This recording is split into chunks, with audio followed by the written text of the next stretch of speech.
Donald Trump's victory had repercussions all across the state and is impacting the U.S. House and U.S. Senate and even row offices. Dennis Owens joins us with more on that part of the story. Good afternoon, Dennis. Good afternoon to you, James. Republicans flipped 2 seats in the Pennsylvania congressional delegation from blue to red, and right now are holding on to the lead on the Scott Perry seat right here in the mid-state. President Trump will also enjoy a solidly Republican U.S. Senate. Here in Pennsylvania, Dave McCormick still leading 3-term incumbent Bob Casey, so that could make the Republican majority even more comfortable. All 3 statewide row offices went Republican, so the GOP in Pennsylvania seem to have taken the presidency, the U.S. Senate, the Attorney General, the Auditor General, and the Treasurer's office. First time that's ever happened. We see what happened, but why? I asked Republican Congressman Dan Muser moments ago. He represents parts of Lebanon County. Water, inflation, high interest rates, lack of affordability.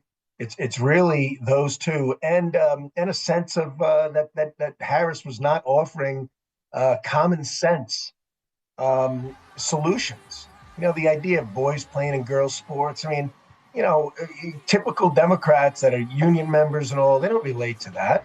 I mean, that's far-fetched stuff that people don't want to vote for. Dan Muser, of course, James helped run Donald Trump's campaign here in Pennsylvania, so a successful night for him. As for the state legislature, you know, there was talk the Democrats could take control of the state Senate. That did not happen. Each flipped a seat. Democrat Patty Kim won the seat here in Dauphin County. Republicans took a seat, however, in Philadelphia. So in the state Senate, the Republicans will control it by the 3 that they had going into the election. No change there. As for the state House, Democrats had a 1-seat majority.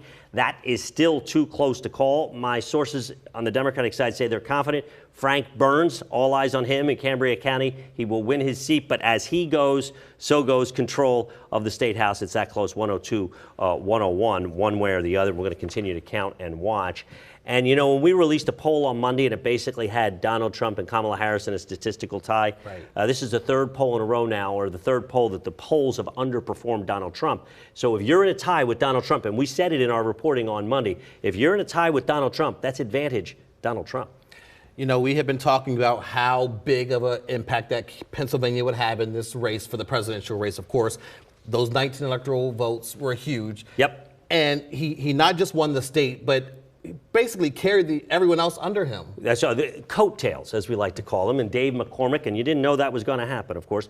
Perhaps Scott Perry outperformed what people thought he would do. The polls had Janelle Stelson, the Democrat for Congress, up. So it appears now, so from 2020 to now, the people that Donald Trump picked mostly didn't win in the U.S. Senate. Well, last night they won, and they won big time, and I don't think there's any other way to say it, but Donald Trump had coattails.